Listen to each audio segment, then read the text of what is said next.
아둘람 공동체 광야의 예배자들 한번 따라해 보시겠어요? 아둘람 공동체 광야의 예배자들. 여러분이 다윗과 같은 그런 삶의 예배자들이 되시기를 축복합니다. 네, 오늘도 1516 교회 비전을 함께 나누고자 하는데요. 저희가 1516이라고 이름을 지은 것은 사도행전 15장 16절 다윗의 무너진 장막을 다시 일으켜 세우시겠다, 이 하나님의 비전이 우리의 비전으로 받았기 때문입니다. 하나님께서 굉장히 많은 예배의 초소가 있는데 왜 그 중에서 특별히 다윗의 장막을 그리워하셨을까?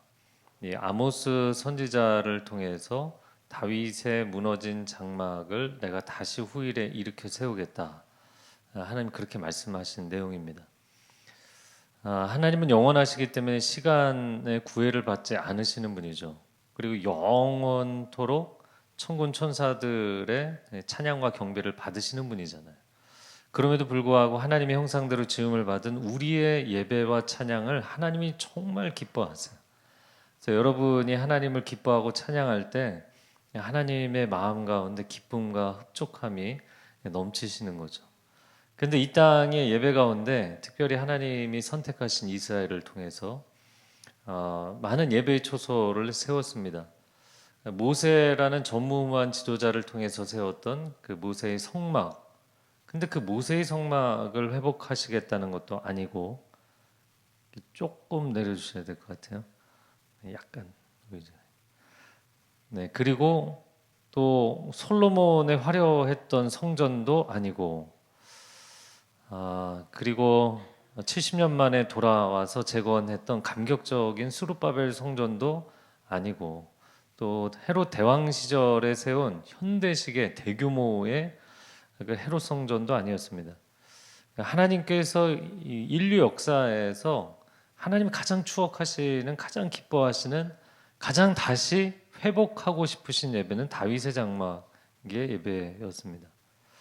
그러니까 이게 장막이었기 때문에 사실 그렇게 화려할 수가 없는 거예요. 이 추위에 만약에 우리가 장막에서 텐트에서 예배를 드린다면 얼마나 힘들겠어요. 이렇게 아름다운 곳에서 우리가 예배를 드릴 수 있다는 게 참 감사한 것인데, 장막에서 드리는 그 예배를 하나님께서 가장 추억하셨다는 거예요. 그것은 그 공간 때문이 아니라 그곳에서 모여서 하나님을 사모했던 예배자들 때문입니다.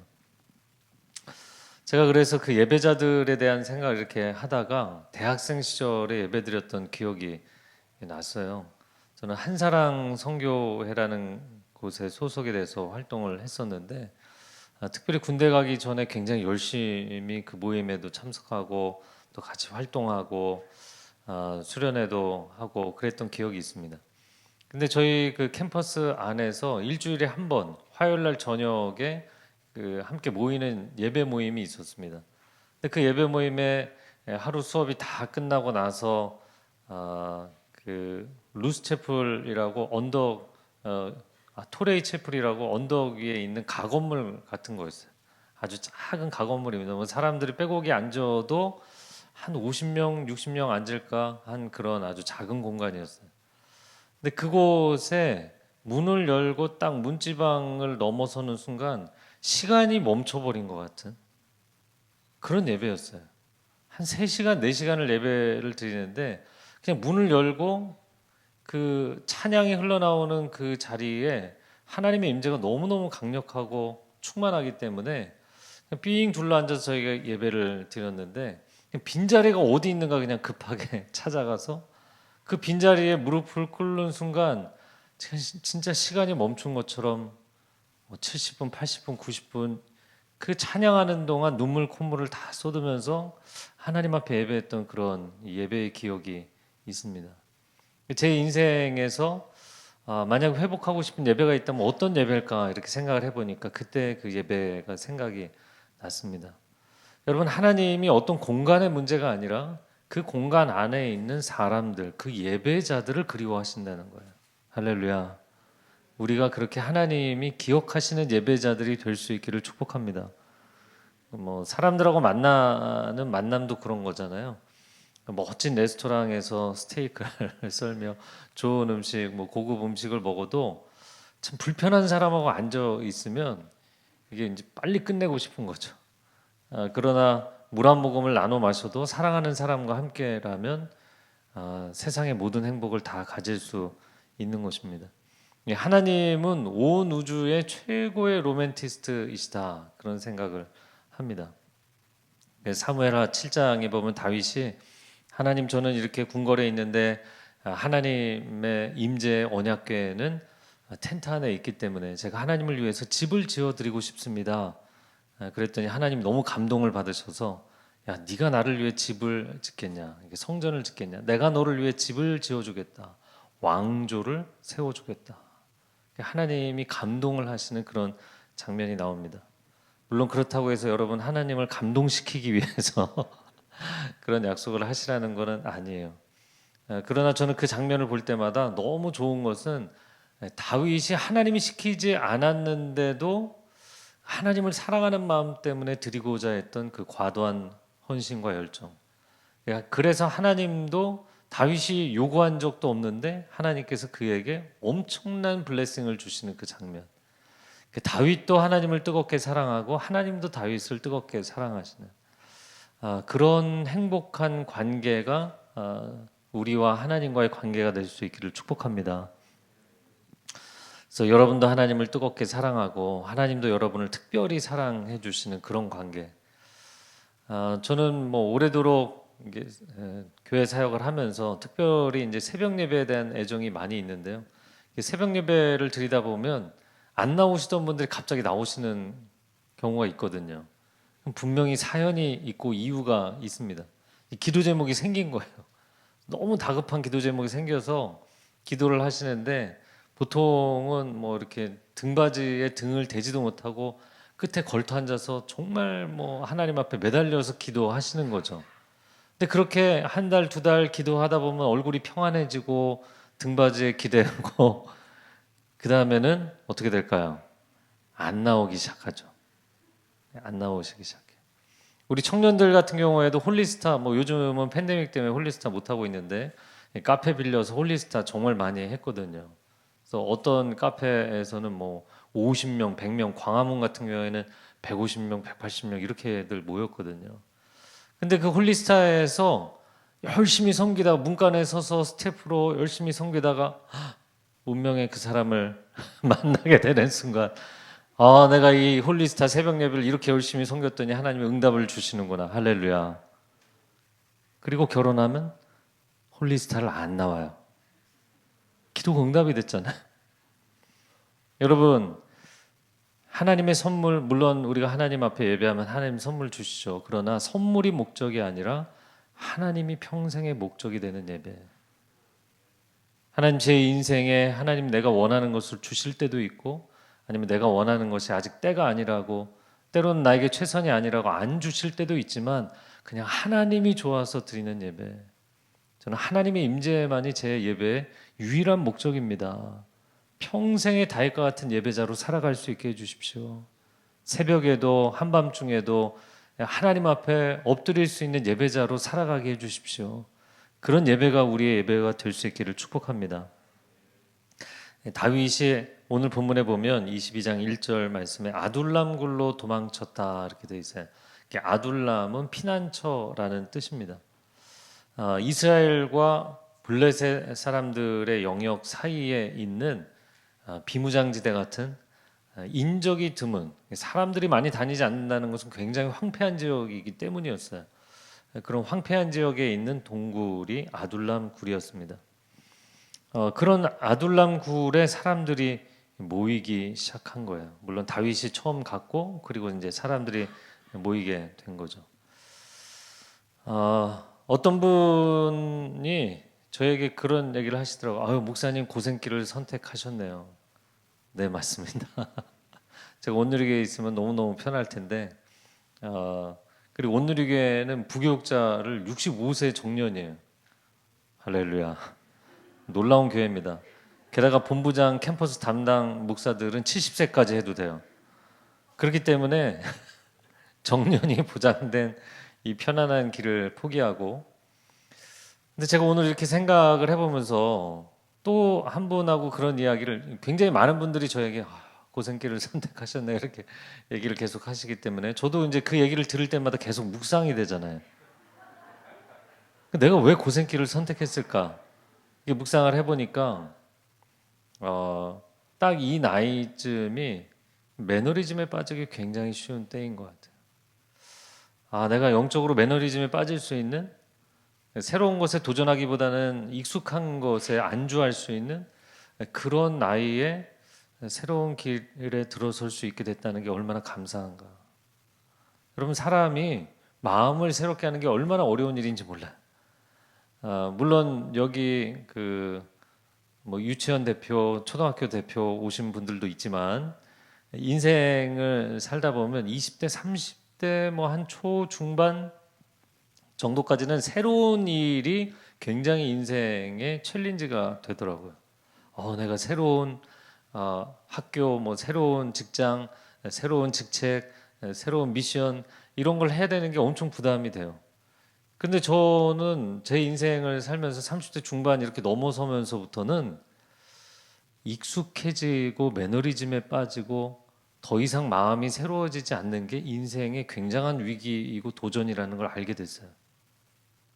그리고는 뭐 목회자들도 이제 회의할 때 저는 회의록을 상당히 중요하게 생각하거든요. 그래서 그 설교문을 쓰는 것처럼 회의록도 정성껏 쓰십시오. 그러나 목사님들이 또 정성껏 하고 싶지만 또 뭐 수면도 부족하고 시간도 부족하고 그러니까 옛날 회의록 그냥 날짜만 바꿔갖고 만들어서 내시는 분들이 있죠. 그런데 결정적인 거는 깜빡하고 날짜를 안 고치는 거죠. 네. 그 그런 것들을 이제 그런 시간들을 통해서 아, 우리가 정말 마음을 새롭게 한다는 거는 시간이 갈수록 어려운 일이 되고 갈수록 불가능해지는 것들을 보게 되더라고요. 사람이 굳어진다 그러죠. 그런데 우리가 예수 그리스도 안에 있으면 날마다 새로워지는 줄로 믿습니다. 성령의 감동하심과 인도하심을 따라가면 날마다 새로워질 수 있는 줄로 믿습니다. 여러분이 그 기성세대 여러분보다 앞세대를 보면서 정말 대화가 안 된다. 정말 사람이 굳어져 있다. 이럴 때 여러분이 느끼는 장벽이 있잖아요. 힘든 부분이 있잖아요. 그런데 우리 각자가 그런 사람들이 되어 가고 있죠. 그러나 성령의 사람, 하나님의 사람, 말씀에 순종하는 사람, 하나님의 인도하심에 민감한 사람들은 결코 그럴 수가 없어요. 세월이 갈수록 더 하나님 앞에 민감해지고 성령님의 음성 앞에 겸허하게 순종하는 인생이 되는 것이 정상인 줄로 믿습니다. 제가 이 고생길을 선택을 했어요. 그 늘 생각하는 것이 그 성경에서도 사람들 이름대로 인생이 되더라고요. 이름을 잘 지어야 되는데 제가 다윗의 장막을 표방하고 시작을 한 거잖아요. 정말 장막을 치고 다니게 생겼다 이런 생각을 합니다. 장소가 다 정해졌다고 들었습니다. 이렇게 얘기하시는 분들이 많더라고요. 저희가 뭐 지난주에도 기도하면서 이 장소가 최종적으로 잘 결정될 수 있도록 기도 요청을 했는데 현재 상황은 분당에 최종 논의하고 있었던 장소가 있는데 여러 가지 상황으로 어렵게 됐어요. 그래서 오늘부터 새로운 마음으로 다시 찾고 있어요. 그러면서 이제 한겨울이 되고 12월이 되고 또 어제 오늘 되게 추웠잖아요. 이거 춥더라고요, 상당히. 그런데 급하지 않게 하나님이 주시는 최종 장소가 나올 때까지 그냥 임시 장소에 다윗의 장막을 치고 지내야겠다. 그래도 1월에는 시작하려고 합니다. 저희가 준비기도 모임을 이렇게 세 번째 옮겼잖아요. 이렇게 귀한 곳을 열어주셨는데 앞으로도 구름기둥, 불기둥을 따라갈 때 하나님께서 선한 길을 열어주실 줄로 믿습니다. 그래서 저는 제가 이제 1516 교회라고 이름을 지었기 때문에 여러분도 좋으나 싫으나 아둘람 공동체에 들어오신 것을 환영합니다. 광야에서 다윗에게 모여든 사람들이 함께 광야 이곳저곳을 돌아다니며 생존했죠. 생존했어요. 그들의 목적은 다른 게 없었어요. 그냥 생존이었습니다. 어떻게 보면 처음 시작하는 교회 공동체는 아무런 터전이 없기 때문에 그냥 생존이에요. 이렇게 버티는 게 상당히 중요하거든요. 그런데 놀라운 것은 이 아둘람 공동체가 생존 공동체에서 승리의 공동체가 되었다는 거예요. 그냥 그들이 특별히 우리가 뭐 대단한 역사에 뭐 족적을 남겨야지 이런 게 없었어요. 그럼에도 불구하고 하나님은 그들을 들어서 세상을 반전시키는 하나님의 도구로 쓰셨다는 게 놀라운 역사인 줄로 믿습니다. 이 아둘람 공동체의 처음 목표는 그냥 서바이벌. 우리가 이 광야에서 어떻게 하면 버틸 수 있을까? 예, 어디 뭐 따뜻하게 지내기도 어렵고 밤에는 춥고 낮에는 너무 덥고 또 사우랑이 3천 명의 정예 부대. 그러니까 우리 뭐 그 특수부대 각 부대들 나와갖고 이렇게 경기하는 그런 프로그램이 있었잖아요. 그게 뭐였죠? 강철 부대. 네, 여러분 세상과 담을 쌓지 않으셨군요. 좋습니다. 강철 부대 그런 것처럼 최정예 부대 3천 명을 데리고 다윗 사냥을 했단 말이에요.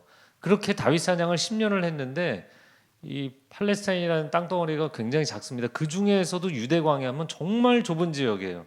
그 좁은 지역을 3천 명의 정예 부대가 샅샅이 뒤지면서 쫓아다녔는데 못 잡았어요.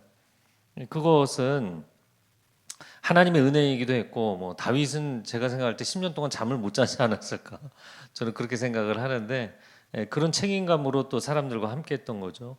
자, 이 사람들의 처음 목표는 서바이벌이었어요. 그런데 놀랍게도 하나님은 이들을 통해서 400년 동안 바닥을 치던 이스라엘 역사가 반전을 일으킬 수 있는 리바이벌을 부흥을 허락하신 줄로 믿습니다.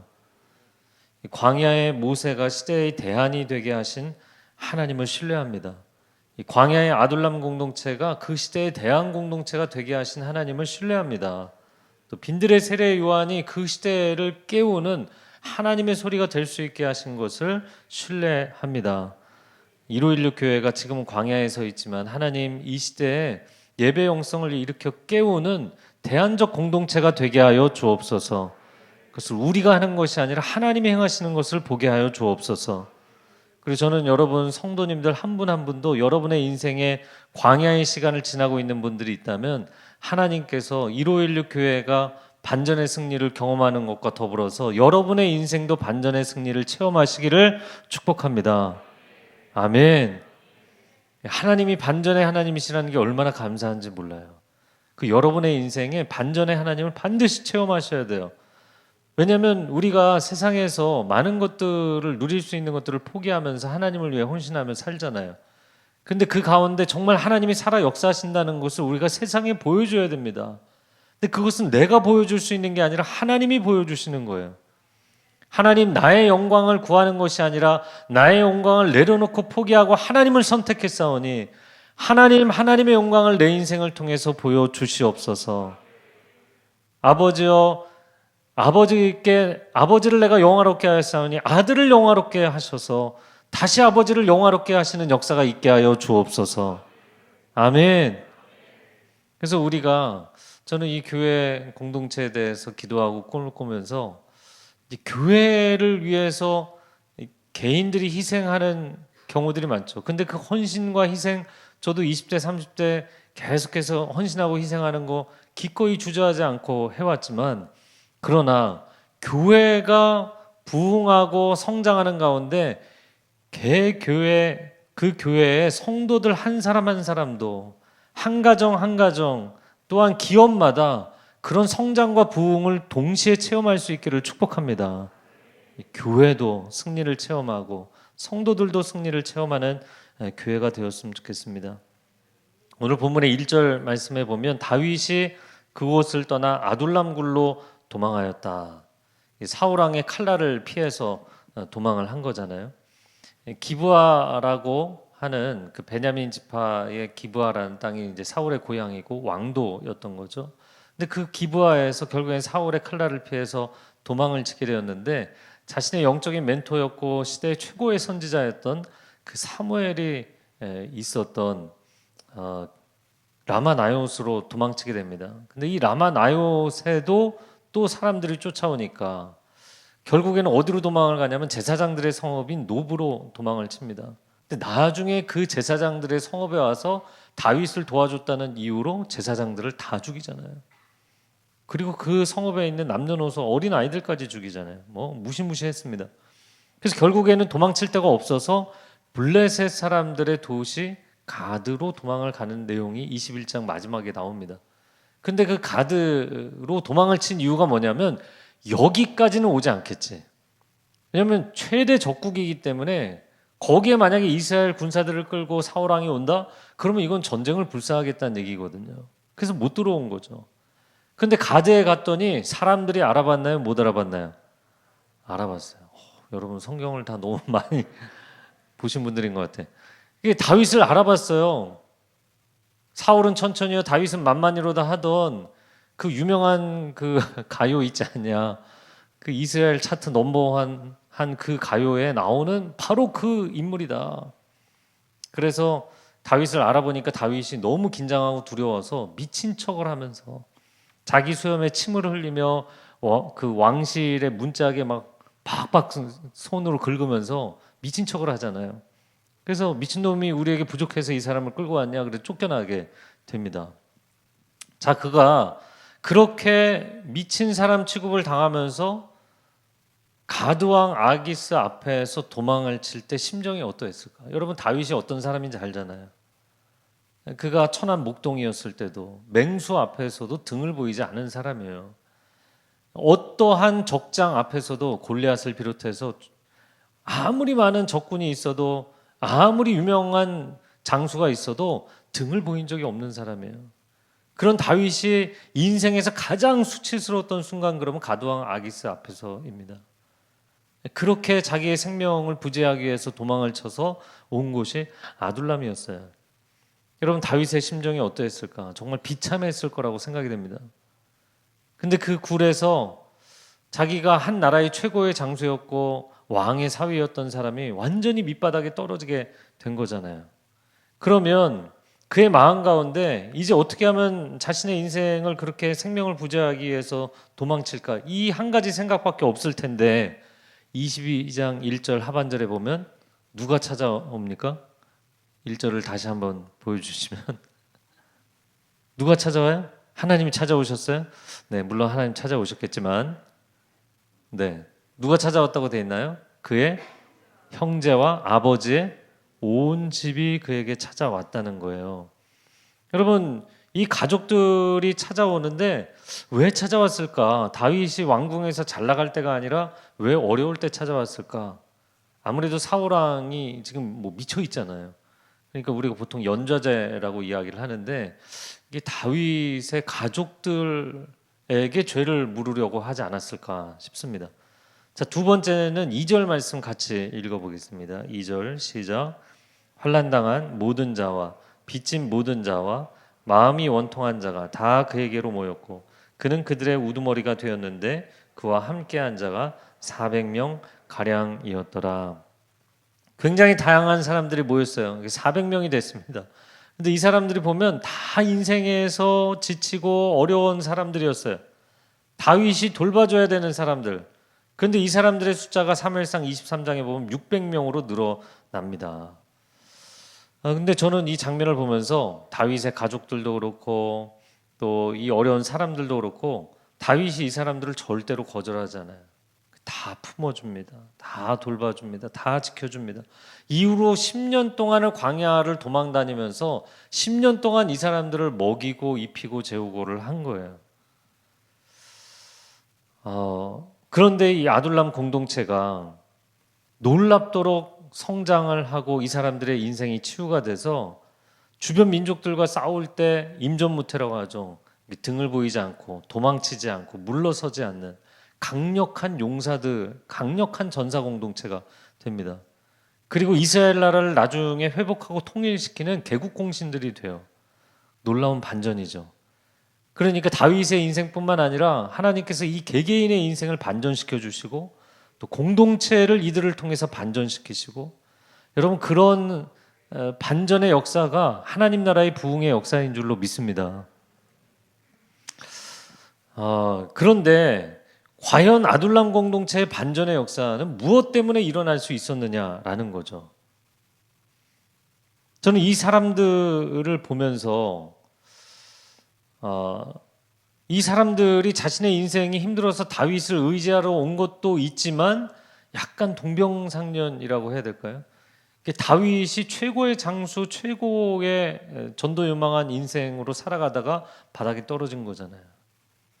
자신들의 인생이 뭐 그게 일터가 됐든 아니면 지역 사회가 됐든 이스라엘이라는 그 민족 공동체 안에서 더 이상 버틸 수 없는 그런 사람들이 이 광야로 모여든 것이거든요. 근데 그 사람들이 다윗을 의지하는 것은 다윗에게 의지할 만한 부분이 있어서 의지한 것도 있지만 자기들의 인생이 바닥에 떨어진 것보다 다윗은 훨씬 낙차의 폭이 큰 거예요. 얼마나 바싹 깨어지겠어요? 얼마나 많이 무너지겠어요? 얼마나 심정적으로 그리고 얼마나 인생이 무너질 수밖에 없는 사람인가. 그럼에도 불구하고 다윗에게 의지할 수 있는 한 가지가 있었던 거예요. 그건 뭐냐면 다윗만큼 힘든 사람이 없는데 이 다윗이 광야에서도 예배를 포기하지 않습니다. 포기하지 않은 정도가 아니라 여러분이 시편을 쭉 보세요. 그가 왕궁에 있을 때 지은 찬양 이런 표제어 보셨어요? 전부 광야에서 사울을 피해서 도망 다닐 때 굴에 있을 때 광야에서 다윗의 가장 주옥과 같은 찬양의 고백들이 쓰였어요. 여러분 우리의 예배가 물론 우리가 궁궐에서도 평안할 때 하나님 시온의 대로 평탄대로를 열어주십시오 기도하지만 우리 영혼의 가장 주옥 같은 가장 순전한 예배는 우리가 광야에 있을 때 하나님 앞에 드리는 예배예요. 왜냐하면 노래할 이유가 없거든요. 아무런 찬양의 제목이 없거든요. 하나님 앞에 감사할 수 있는 제목이 하나도 없는데 하나님을 찬양하는 저는 하나님을 신뢰합니다. 저는 하나님을 신뢰합니다. 내 눈앞에 보이는 것, 내 삶에서 경험되는 것 아무것도 하나님 앞에 감사할 것도 없고 찬양할 것도 없고 내 인생에 노래할 이유가 없지만 나는 노래할 것입니다. 나는 찬양할 것입니다. 할렐루야. 여러분 그래서 저는 신앙은 영혼의 옥이다 이런 생각을 해요. 욥도 그렇고 다윗도 그렇고요. 여러분 어떠한 인생의 고난의 상황에서도 믿음의 오기를 포기하지 마셔야 돼요. 그리고 7.8기 일어나서 또 예배하고 일어나서 또 예배하는 내가 결코 무너지지 않고 하나님 앞에 예배하는 사람으로 살아가기를 원합니다. 그 예배하는 다윗을 보면서 사람들이 감동을 받는 거예요. 여러분 우리가 많이 찬양하는 저는 사실 오늘 예배 인도하신 사모님하고 아무 미리 상의한 게 없었는데 오늘 찬양 듣고 깜짝 놀랐어요. 제가 나누고 싶은 말씀 중에 오늘 시편 57편 말씀이 있거든요. 여러분 성경을 다 갖고 오셨나요? 할렐루야. 네, 요즘은 스마트폰에 다 있어서 시편 57편에 보면 표제어가 이렇게 쓰여 있습니다. 다윗의 믹담시 인도자를 따라 알다셋에 맞춘 노래. 다윗이 사울을 피하여 굴에 있던 때, 다윗이 사울을 피해서 사울의 칼날을 피해서 이 아둘람 굴에 있었던 때 그가 부른 찬양입니다. 근데 1절부터 5절까지 내용을 보면 하나님 제가 너무나 괴롭습니다. 사람들이 저를 죽이려고 합니다. 저를 불쌍히 여겨주십시오. 그런 내용들이에요. 그래서 6절에 건너가 보면 그들이 내 걸음을 막으려고 그물을 준비하였으니 내 영혼이 억울합니다. 그들이 내 앞에 웅덩이를 팠으나 자기들이 그 중에 빠졌도다. 하나님 저는 그 웅덩이에 빠지지 않게 해주시고 저를 건져주십시오. 그런 고백이죠. 그런데 7절에 보면 여러분 57편 7절 보고 계신 분들 개역 개정인데요. 한번 같이 읽어볼까요? 시작. 하나님이여 내 마음이 확정되었고 내 마음이 확정되었사오니 내가 노래하고 내가 찬송하리이다. 내 영광아 깰지어다. 비파야 수금아 깰지어다. 내가 새벽을 깨우리로다. 저를 한번 따라해보세요. 내가 새벽을 깨우리로다. 저를 다시 한번 따라해보세요. 내 마음이 확정되었습니다. 여러분 이게 무슨 찬양인가요? 우리가 뭐 어렸을 때 불렀던 뭐 멜로디 그러면서 굉장히 경쾌하게 불렀던 율동까지 했던 그 찬양이 아니고요. 사실은 눈물을 머금고 하나님 앞에 그 광야의 굴에 숨어서 새벽녘에 일어나 부르는 찬양이에요. 근데 생각해 보면 다윗 곁에 다윗의 사람들이 이렇게 함께 모여 있는데 이 팔레스타인은 밤에 일교차가 워낙 크기 때문에 밤에 그리고 새벽에 엄청 춥거든요. 사람들이 거적대기에 누워서 서로 이제 부둥켜 안고 그렇게 잠을 자고 있을 텐데 새벽녘에 누군가가 굴 어귀에서 찬양을 부르는 거예요. 이해할 수 없는 거죠. 이해할 수 없는. 이 추위에 누가 이 새벽에 찬양을 하나? 다윗이 찬양을 하는 거예요. 그러면 다윗이 뭐라고 찬양을 하냐면 하나님 앞에 이렇게 이야기합니다. 하나님 저의 마음은 확정되고 확정되었습니다. 이 얘기는 뭐냐면 저는 어떤 상황에도 찬양하기로, 어떤 상황에도 예배하기로, 어떤 상황에도 하나님 앞에 엎드려서 기도하고 예배하고 찬양하는 것을 포기하지 않기로 이미 제 마음을 정했습니다. 저는 상황이 이렇다고 해서 하나님을 예배하지 않는 인생을 살 생각이 없습니다. 저는 이미 제 인생을 결정했습니다. 저는 평생의 예배자로 살 것입니다. 이 고백이에요. 그러고 나니까 내가 새벽을 깨우리로다. 새벽이 사람을 깨우는 게 아니라 내가 새벽을 깨운대요. 할렐루야. 여러분 새벽을 깨우시는 성도들이 되시기를 축복합니다. 네, 두려워하지 마시고 새벽을 깨우는 성도들이 되시는 거예요. 내가 새벽을 깨우리로다. 비파야 수구마 깨어날지어다. 그러면서 그가 그렇게 가장 어려운 상황에 가장 압박을 당하는 그런 상황에서 하나님 앞에 새벽에 찬양하고 예배하며 나아가니까 9절, 10절, 11절에 놀라운 고백이 이어지게 됩니다. 여러분 성경에 이어지는 9, 10, 11절을 읽어볼게요. 주여 내가 만민 중에서 주께 감사하오며 문 나라 중에서 주를 찬송하리이다. 무릇 주의 인자는 커서 하늘에 미치고 주의 진리는 궁창에 이르나이다. 하나님이여 주는 하늘 위에 높이 들리시며 주의 영광이 온 세계 위에 높아지기를 원하나이다. 아멘. 아멘. 아멘. 오늘 우리가 찬양한 거잖아요. 그러니까 이 다윗이요 완전히 밑바닥에서 마음을 확정하고 하나님을 찬양하다 보니까 그의 마음 가운데 어느 순간부터 영적인 흐름이 뒤바뀌는 거예요. 절망과 탄식과 근심과 걱정과 우울의 늪에 빠져있던 다윗의 마음이요 찬양하고 또 찬양하고 나는 어떻게 해서든 어떤 상황에서든 예배할 거야. 그렇게 예배를 결단하고 하나님 앞에 노래하고 기도하다 보니까 마음의 흐름이 반전이 되어서 그가 찬양하는 가운데 놀라운 예언들을 하기 시작하는 거예요. 하나님 지금은 제가 도망자로, 하나님 지금은 제가 지명수배자로, 하나님 지금은 제가 인생의 광야가 언제 끝날지 모르는 사람으로 여기서 이 새벽의 굴 어귀에서 처량하게 찬양을 하고 있지만 하나님 만민 앞에서 열국 앞에서 하나님의 이름을 높여드리는 날이 오게 될 것입니다. 이게 다윗의 예언이에요. 그리고 하나님 나의 인생을 통하여서 하나님은 모든 만물 가운데 높임을 받으시기 합당한 분이시라는 것을 증명해 주실 것입니다. 여러분 이게 얼마나 놀라운 예언인지. 그래서 제가 다윗의 시편들을 이렇게 묵상을 하면서 알게 된 것은 모든 예배는 예언으로 가게 돼 있더라고요. 왜냐하면 예배의 자리는 우리가 하나님을 만나는 자리잖아요. 근데 우리는 시간 세계 안에 갇혀 있는데 하나님은 영원하신 분이에요. 여러분 우리가 기도하거나 예배할 때 왜 하나님께서 우리의 인생의 미래를 열어주시냐면 하나님은 과거와 현재와 미래를 다 다스리시는 분이잖아요.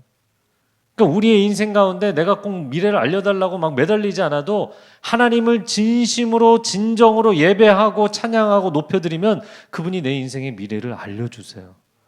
왜냐하면 내가 미래의 주관자 되시는 하나님을 만나는 순간 그분의 세계에 있는 빛을 우리에게 비춰주시기 때문입니다. 저는 여러분 모두에게 예언의 은사가 임할 줄로 믿습니다. 이거는 제가 여러분을 어떤 뭐 신비한 은사 쪽으로 뭐 이렇게 막 가라고 얘기하는 게 아니고요. 예배자는 예언자가 될 수밖에 없어요. 여러분이 여러분의 인생에 지금 고난과 어려움 가운데 있고 마음이 낙심돼 있을 때 하나님 내 영혼은 다시 일어날 것입니다. 하나님을 경외하는 사람의 인생을 하나님은 회복하실 것입니다. 이게 다 예언이에요. 예언이에요. 여러분의 자녀들이 방황하고 여러분의 자녀들이 아직 지적으로 미숙하고 여러분의 자녀들이 인생의 비전을 아직 발견하지 못하였고 그러나 하나님 내 자녀가 하나님을 뜨겁게 만나면 성령 체험하면 그 인생에 평생을 헌신할 수 있는 비전의 길을 하나님이 그 아이에게 보여주실 줄로 믿습니다. 다 예언이에요. 여러분이 기도하고 찬양하고 예배하면 예언의 은사는 그냥 열리게 돼 있어요.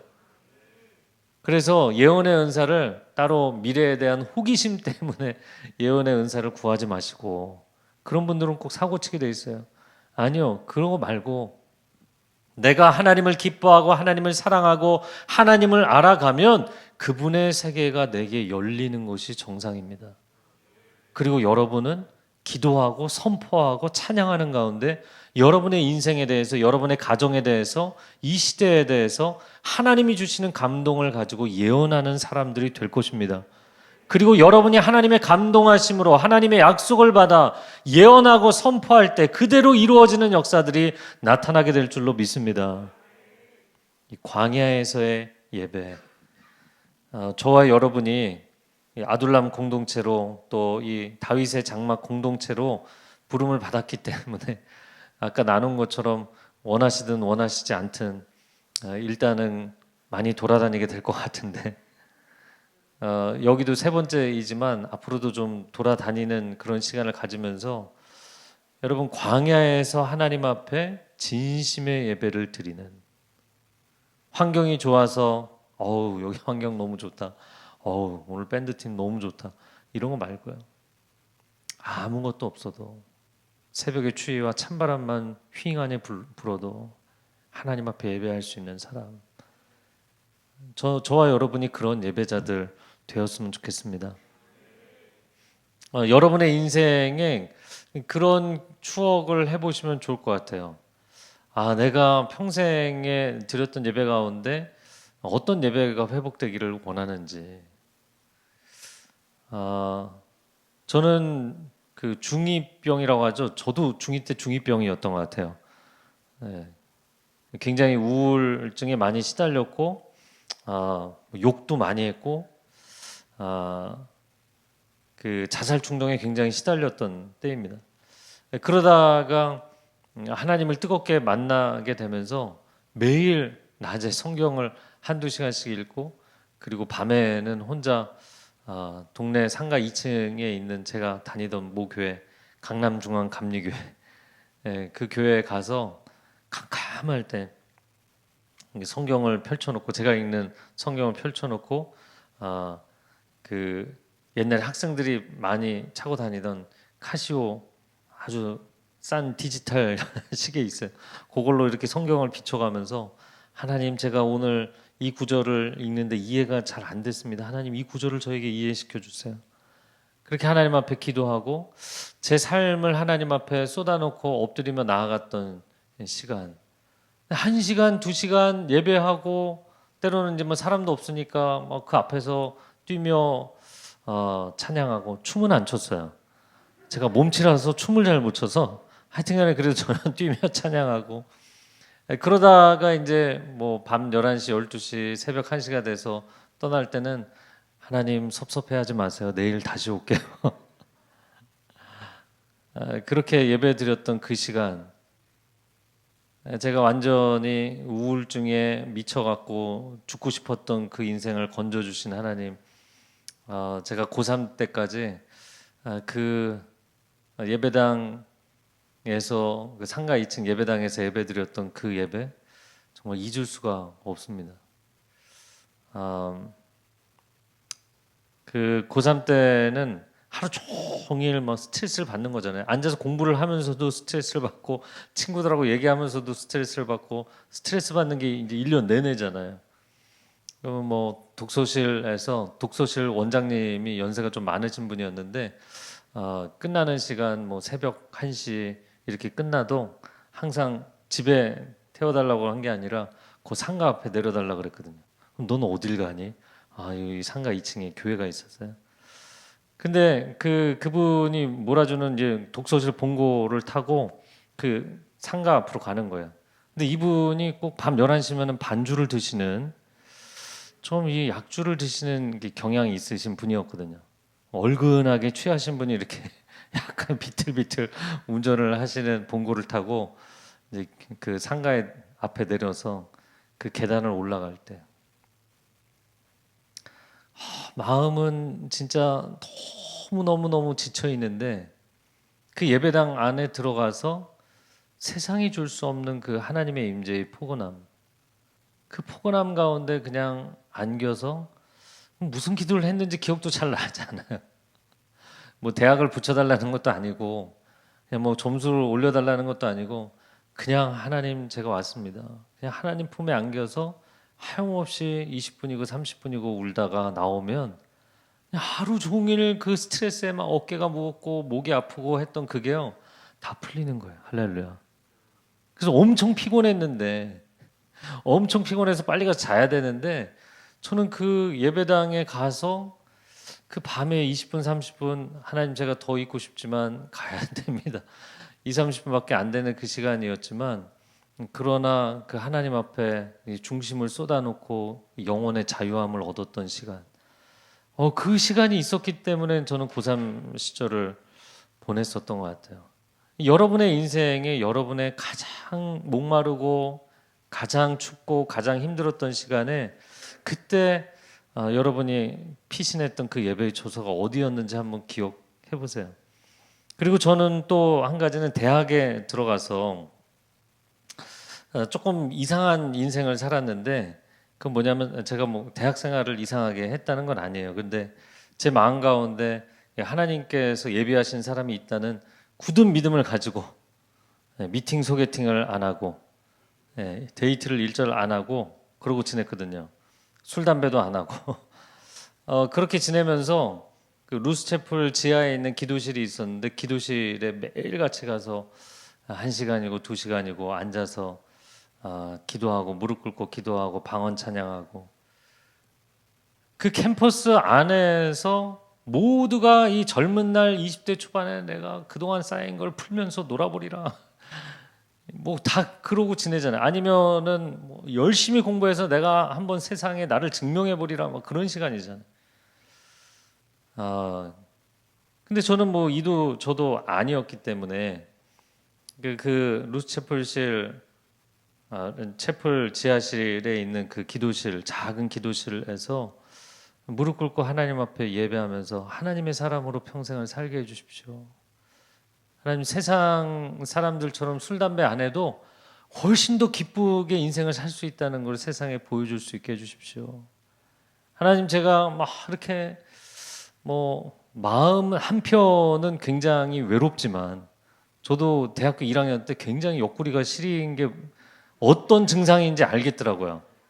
네. 그런 증상을 뭐 심하게 알아보기도 했지만 그러나 저는 하나님이 내 인생에 대해서 최선의 계획을 갖고 계시다는 걸 신뢰하기 때문에 하나님 그거를 저의 인생에 증명시켜 주셨으면 좋겠습니다. 저는 그 한 사람을 하나님께서 예비하신 줄 알고 보내주실 걸로 믿습니다. 할렐루야. 어떻게 하다가 연애 간증이 됐는데 그래서 저희 아내를 그 기도실에서 만났거든요. 네. 오. 네. 그때 그 기도실에서 하나님 앞에 엎드려서 드렸던 기도. 그리고 제가 영주찬 모임이라고 영문과 기독인 모임을 했는데 멤버가 한 60명, 80명 됐어요. 근데 모이는 건 5명, 4명. 그러니까 잘 안 되는 모임의 리더를 제가 한 5년을 했어요. 군대 있을 때도 리더를 했기 때문에 왜냐면 용산에 카투사로 있어갖고 매일 학교 왔다 갔다 했거든요. 그런데 제가 그 멤버들 저희 그 기도 모임의 멤버들을 놓고 무릎 꿇고 1시간씩 계속 기도했어요. 한 사람씩 이름을 불러가면서 모임에도 나오지 않는 사람들을 1년 내내 뭐 이렇게 열심히 기도를 해줬나 몰라요. 근데 하여튼간에 열심히 기도했어요. 그리고서 캠퍼스에서 만나면 그들은 저를 보면 저 멀리에서 미안하니까 이렇게 쫙 홍해가 갈라지듯이 피해가요.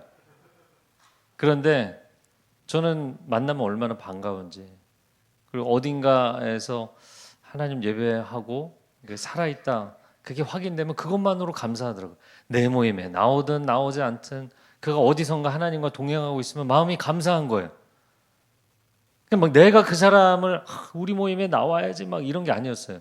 저에게는 그게 또 굉장히 중요한 훈련이 되어서 이 온누리교회 와서 사실 사역을 하면 사람들도 좀 이렇게 뭐라고 해야 되나요?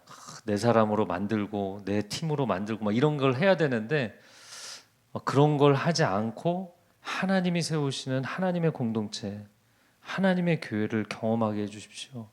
하나님, 제가 사람들을 내 사람으로 만드는 것이 아니라 하나님의 자녀 삼고 예수 그리스도께 헌신하는 제자들로 세우게 하여 주십시오. 그런 마음을 가질 수 있도록 저를 또 캠퍼스에서 영적인 광야에서 한 5년을 훈련시켜 주셨던 시간이 있었어요. 그때 그 기도실에서 드렸던 예배, 그게 얼마나 감사한지. 그리고 하나 더 있습니다.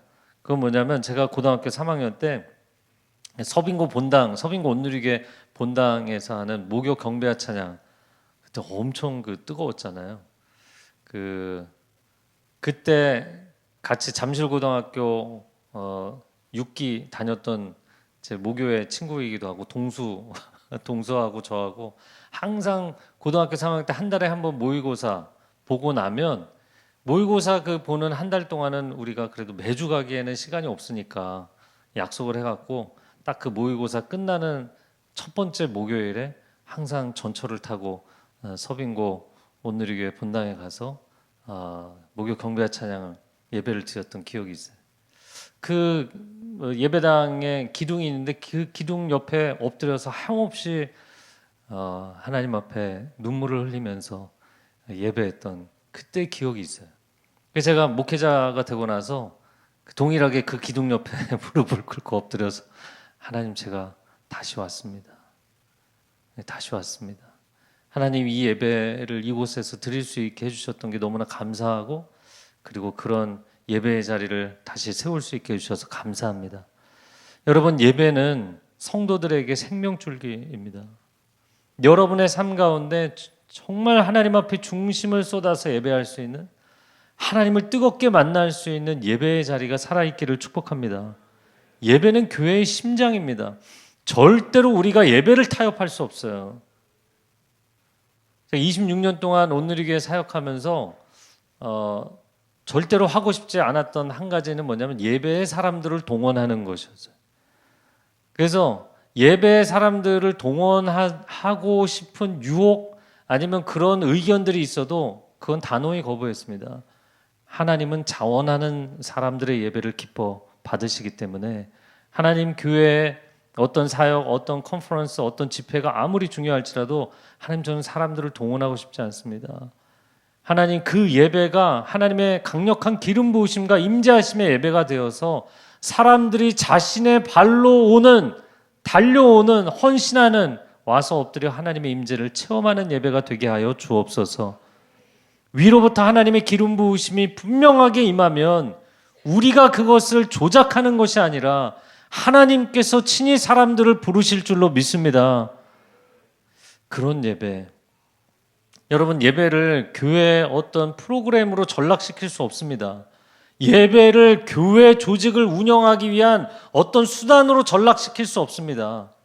예배를 사람들을 위한 문화공간이나 친목 모임으로 전락시킬 수 없습니다. 예배는 오직 하나님 한 분이 영광을 받으시는 자리인 줄로 믿습니다.